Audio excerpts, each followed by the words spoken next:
or a feature in the harvest of the season's field. There's always something specific in a season that will make us remember that season. There's always a specific event, a specific need, or something about you in that season that will make you never forget that season. Whether it's the most blessed season or whether it's a season of drought, whether it's multiplied blessings, whether it's a drought, a fragile season, or a storehouse season. The most important thing, as we discussed before, is to always seek God's presence in every season.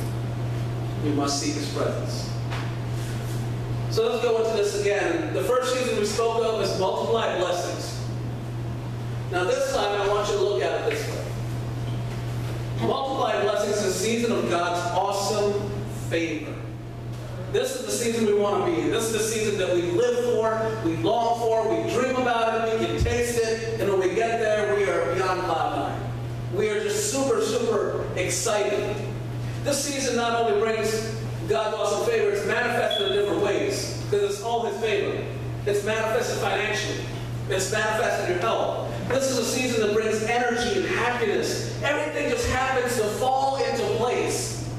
This is a season where you drive into a crowded mall and there happens to be one car pulling out just for you and it's the perfect spot.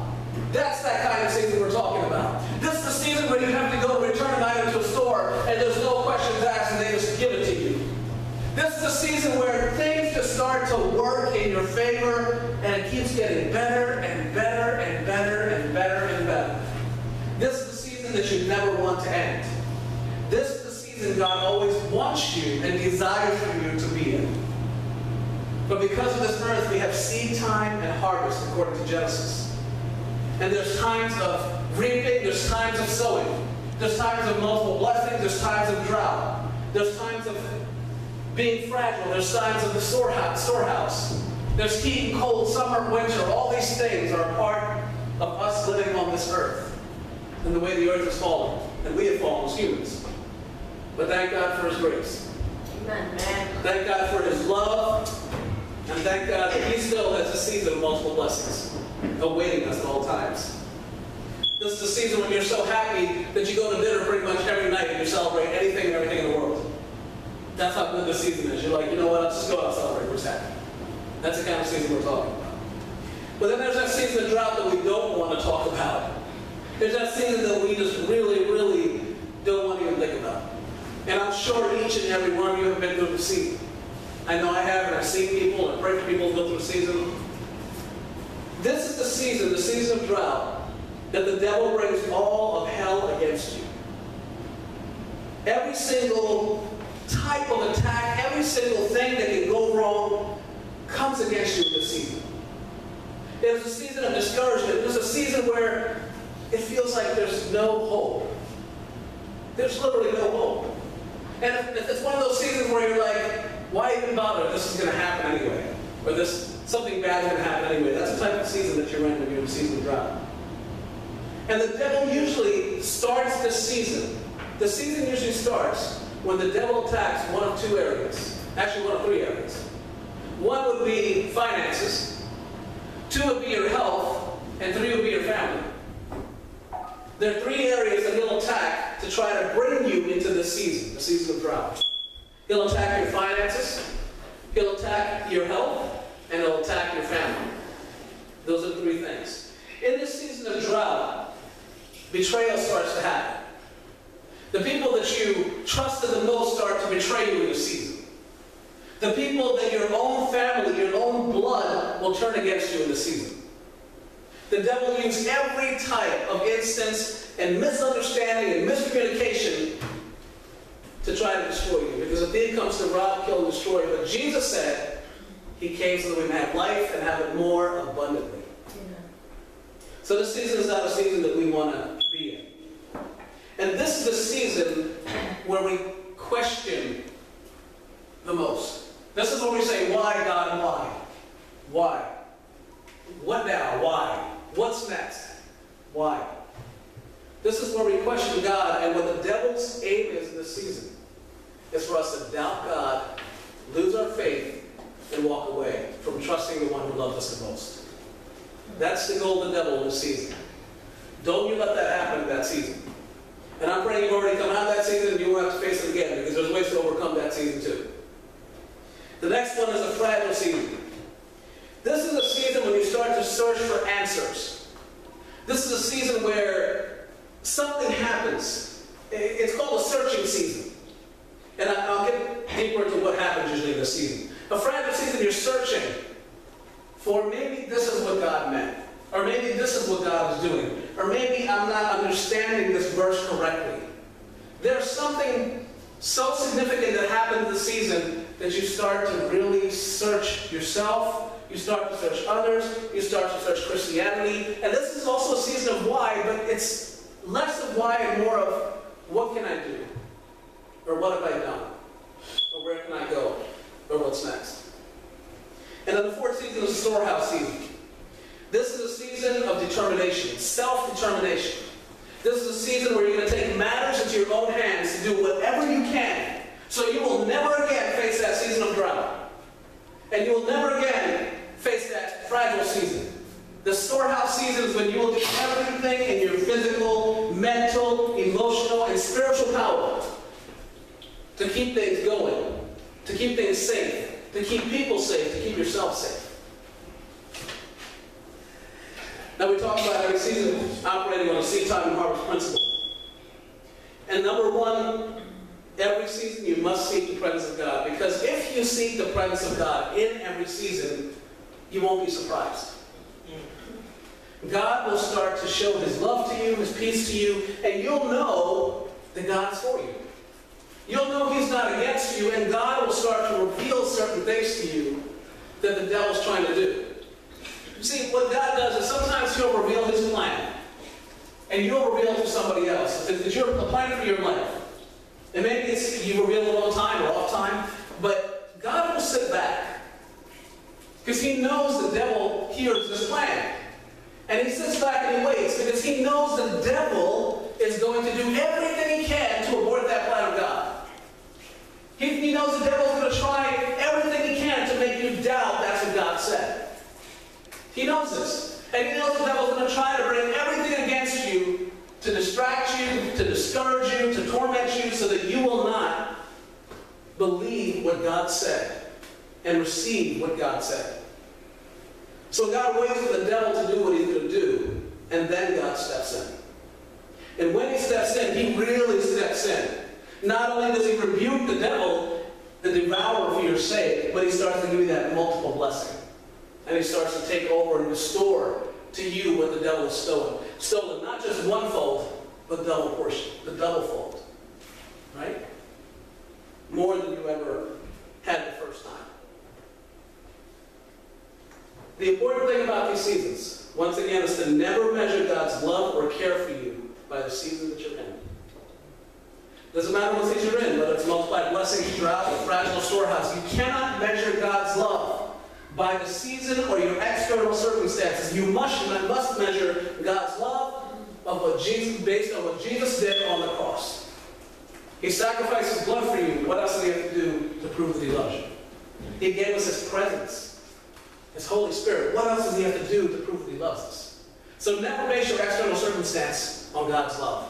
God's love on your external circumstances. So don't say, God must hate me, I'm this or that. No, God still loves you. God cares about you. And those external circumstances will always change for the better. It's just a matter of time. Seed time and harvest. Multiplied blessings. In the season, usually this season happens in a 24-hour period. It's when you come out of a different season and everything just happens to turn around in 24 hours.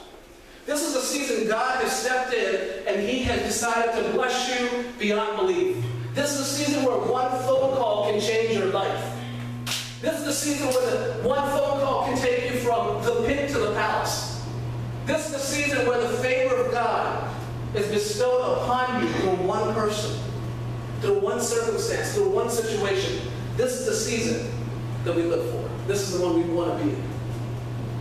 Now, the season of drought, the devil will use one major attack to shift your focus onto the problem and take your eyes off of Jesus. The season of drought might begin with your finances being attacked, as I mentioned earlier. And that might start this chain reaction of you losing a lot of different things. The season of the fragile season we're talking about, everything is okay in your life, but someone dies from your family. This is what I call a fragile season. What's what God told me the fragile season is. The devil will use the death in the family to shake your faith in God's protection, love, and sovereignty. Families fight in this season. The fragile season is a tough season because you know the person died, and it hurts. And you know the person was a Christian, and they're in heaven with God right now, but it still hurts. But see, the families and everybody deals with it different. There's that one person in your family who has all that faith and says, you know what? To God be the glory. They're in heaven. They've got their reward. We should be celebrating their life. And the other person in that family will be like, no, it's your fault. I told you to take care of them better. And the third person in that family is like, it's because I wasn't there for him enough. This is the fragile season. And the devil is busy this season. He's trying to get every person involved in this situation to attack one another. Till the point that they use the death and life and the power of the tongue, according to Proverbs 18:21, and they start to say, I wish you were dead. That's why this season is fragile. What comes out of your mouth in this season, of course every season, but this season especially, is very important. Because it's a season used by the devil to shake your faith in God. That's the fragile season. In the storehouse season, you will do everything in your power to avoid danger or protect the ones you love. The storehouse season is when you're trying to do self-preservation and self-determination. You find out that you have an illness or a sickness, and you're like, you know what, I'm going to go to the gym starting Monday. I'm going to go work out 7 days a week. Because you're trying to preserve your health. This is the season where you get every single test that the doctor has available. This is the season where you say, I'm going to check for this, for this, and for this. Well, my family has diabetes. If I just take this right medicine, then I'll be okay. This is the self-preservation season. You're trying to do everything in your power to hold on, preserve. This is the season where, this is what the devil does in the season. This is the season where the devil wants you to believe science over God. He wants you to believe the doctor's medical research report and education over God. He wants you to believe the MRI machine over God. He wants you to doubt God and believe medical science. Now, there's nothing wrong with medical science. There's nothing wrong with these tests. There's nothing wrong with doctors. But this season of storehouse is when the devil wants you to take matters into your own hands and stop trusting God. So this season is very fragile and dangerous as well. So your point in this season is to say, God, I'll do what I know to do, but I'm just going to trust you, Lord. I'm going to trust that you're going to bring me out of this season and bring me into the season of all my blessings. Now I'm going to read to you and summarize a little bit of the story of Job. Now Job is one of the most misunderstood books at times by a lot of people. And I'll explain that to you one day, but we'll go a little bit into the seasons that he dealt with. He dealt with all 4 of these seasons. In Job chapter 1, in the land of Uz, there lived a man whose name was Job. Now don't go looking for a job in this book. It doesn't say job, it's Job. This man was blameless and upright. He feared God and shunned evil. He had 7 sons and 3 daughters, and he owned 7,000 sheep, 3,000 camels, 500 yoke of oxen, and 500 donkeys, and had a large number of servants. He was the greatest man among the people of the East. His sons used to hold feasts in their homes on their birthdays, and they would invite their 3 sisters to eat and drink with them. When a period of feasting had run its course, Job would make arrangements for them to be purified. Early in the morning, he would sacrifice a burnt offering for each of them, thinking, perhaps my children have sinned and cursed God in their hearts.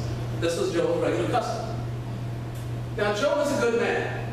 He is not perfect, because if he was perfect, as some of the translations say, and we misunderstand, he would not need the sacrifices, burnt sacrifice offerings to God to atone for sin, for his sin or his children's.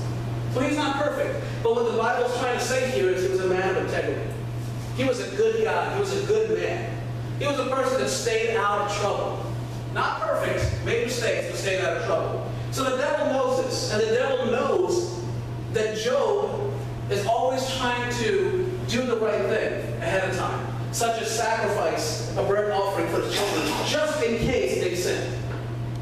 But see, the devil did something. He couldn't touch Job in the season, so he started to use fear. You see, the first thing Job feared was still his children might have sinned.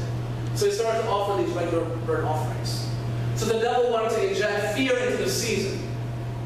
So this is a season where he's already blessed, he's a powerful man, strong in integrity, and the devil uses fear. The what if my children have made a mistake? And now Job doesn't know God personally, but he's heard of God. Remember that. He doesn't know God personally. He hasn't experienced God yet, but he's heard of God.